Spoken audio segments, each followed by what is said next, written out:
Food ബ്ലോഗിങ്ങിലെ king ആയിട്ടുള്ള മൃണാളിൻ്റെ hungry മൃണാലിലാണ് ഇന്ന് വന്നിരിക്കുന്നത്. എടപ്പള്ളിലാണ് ഈ ഒരു റെസ്റ്റോറൻറ്റ് വന്നിരിക്കുന്നത്.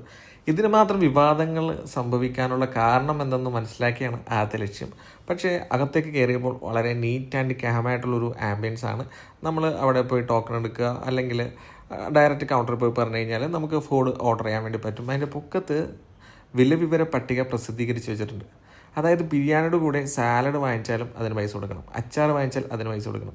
കൊള്ളാമല്ലോ, നൈസ് ഐഡിയ ആണ്. ഇപ്പോൾ അവിടെ ഇഞ്ചി അച്ചാറാണ് വേണമെങ്കിൽ ഇഞ്ചി അച്ചാറിൻ്റെ പൈസ കൊടുത്താൽ മതി, ഈന്തപ്പഴമാണെങ്കിൽ ഈന്തപ്പഴത്തിൻ്റെ പൈസ കൊടുത്താൽ മതി. എനിക്ക് ഇഷ്ടമില്ലാത്ത സാധനം കഴിക്കണ്ടല്ലോ, അതിൻ്റെ പൈസയും കൊടുക്കണ്ടല്ലോ. എങ്ങനെയുണ്ട്?